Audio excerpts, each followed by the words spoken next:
अपने तिरंगे को और संविधान को न मानने वाले सत्ता पक्ष के लोग इस देश की उसी आत्मा को कमजोर और खोखला करने की साजिश कर रहे हैं। खैर, ये इनकी हिस्ट्री रही है या इनके डीएनए में है कि माफी सिर्फ खुद को बचाने के लिए अथॉरिटी में बैठे लोगों से मांगते हैं।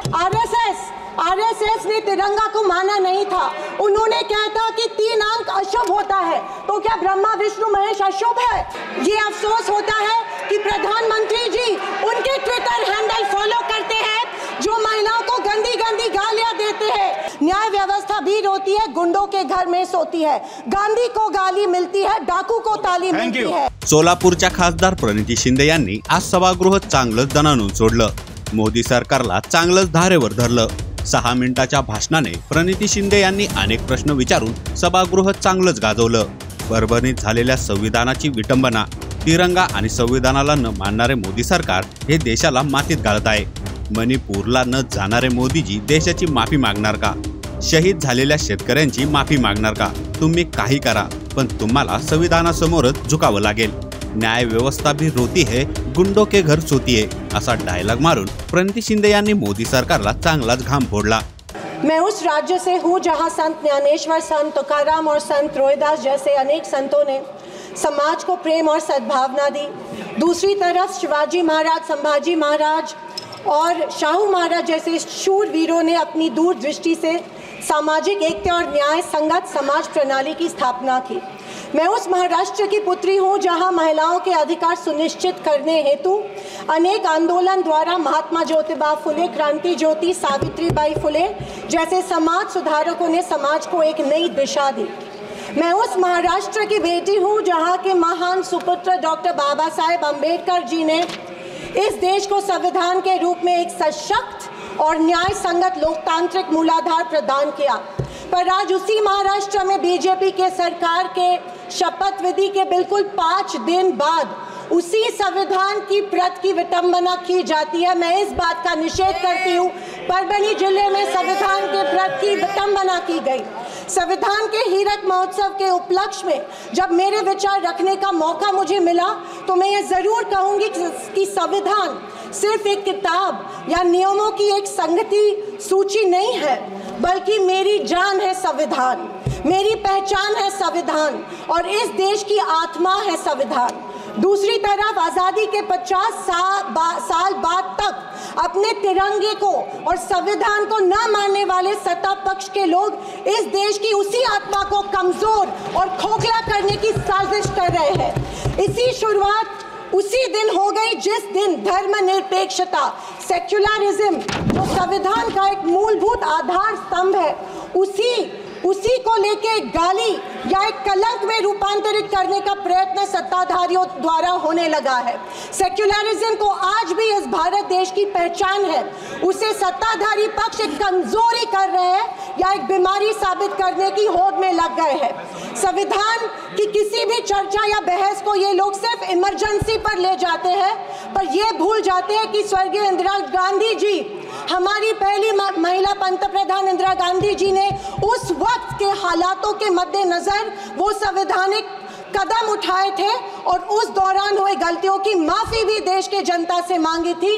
और इतना ही नहीं, उनके विरोधियों ने गठित की गई कमेटी ने उन पर लगे सारे इल्जामों से उन्हें बारी कर दिया था। मैं आज इस सदन में पूछना चाहती हूँ मोदी सरकार से, सॉरी 400 पार का नारा फेल होने के बाद एनडीए सरकार से पूछना चाहती हूँ, आप मणिपुर पर देश की जनता से माफी कब मांगोगे? आप किसान आंदोलन में शहीद हुए 700 से अधिक किसानों के परिवारों की माफी कब मांगोगे? नोटबंदी के चलते हजारों लोगों के परिवार और छोटे कारोबार बंद हुए, उसके लिए माफी कब मांगोगे? हाथरस के लिए, उन्नाव के लिए आप माफी कब मांगोगे? आए दिन महिलाओं पर हो रहे अत्याचारों के लिए माफी कब मांगोगे? जो बदलापुर में मासूम बच्चों के ऊपर मोलेस्टेशन हुआ, उसके लिए आप कब माफी मांगोगे? जेल में बैठकर अपराधी मर्डर प्लॉट्स गुजरात में सरकार उनको संरक्षण दे रही है, उसके लिए आप कब माफी मांगोगे? खैर, ये इनकी हिस्ट्री रही है या इनके डीएनए में है कि माफी सिर्फ खुद को बचाने के लिए अथॉरिटी में बैठे लोगों से मांगते हैं। आम जनता से ये माफ़ी नहीं मांगते हैं। सत्ताधारी पक्ष के संविधान पर दिए गए भाषण सुनकर हंसी आ रही थी और अचरज भी हो रहा था, क्योंकि जो लोग इस देश में संविधान स्थापित होने के बाद हर पल संविधान को कोसते रहते हैं और हमेशा इस संविधान के विरोधी रहे हैं, उन्हीं को आज संविधान के गुणगान करते देख मन में प्रसन्नता हो रही है और संविधान के प्रति मेरी निष्ठा द्विगुणित हो रही है, क्योंकि ये एहसास हो रहा था कितने ही झूठ के पहाड़ बना लो, सच के आगे आखिर झुकना ही पड़ता है। आरएसएस ने तिरंगा को माना नहीं था। उन्होंने कहा था कि 3 अंक अशुभ होता है, तो क्या ब्रह्मा विष्णु महेश अशुभ है? जो हम 3 रेखाएं माथे पे लिखते हैं वो अशुभ है? क्या त्रिशूल अशुभ है? ये मैंने पूछना चाहती हूँ। वर्ष 1993 में आरएसएस ने अपने श्वेत पत्र में संविधान को कचरे का ढेर करार दिया था। क्या ये तिरंगे के खिलाफ नहीं है? तत्कालीन आरएसएस प्रमुख ने उस टाइम संविधान को बदलने की मांग की थी। धन्यवाद। आरएसएस महिलाओं को हमेशा पुरुषों से कमजोर समझती है। आरएसएस हमेशा महिलाओं को पुरुषों से कमजोर समझती है।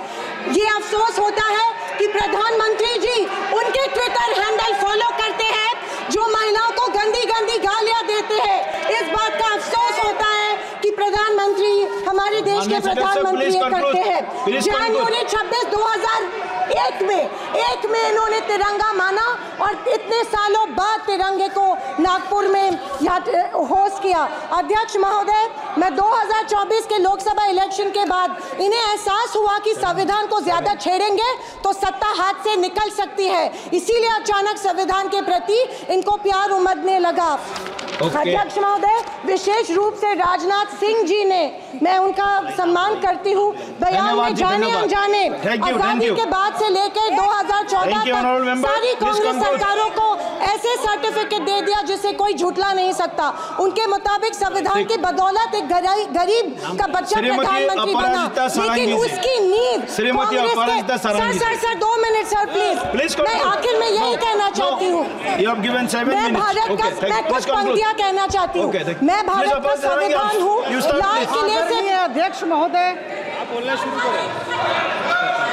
हिंदी की एक प्रसिद्ध कविता की कुछ पंक्तियों से। एक सेकंड, मैं भारत का संविधान हूँ, लाल किले से बोल रहा हूँ। मैंने तो समता सौंपी थी, तुमने फर्क व्यवस्था कर दी। मैंने न्याय व्यवस्था दी थी, तुमने नर्क व्यवस्था कर दी। हर मंजिल ठहरी कर डाली, गंगा भी मैली कर डाली। न्याय व्यवस्था भी रोती है, गुंडों के घर में सोती है। गांधी को गाली मिलती है, डाकू को ताली मिलती है। क्या आपराधिक चलन हुआ है? आदरणीय अध्यक्ष महोदय, या व्हिडिओवर तुमची प्रतिक्रिया कमेंट बॉक्समध्ये नक्की लिहा आणि व्हायरल मराठी चॅनलला सबस्क्राइब केले नसेल तर सबस्क्राइब करायला विसरू नका।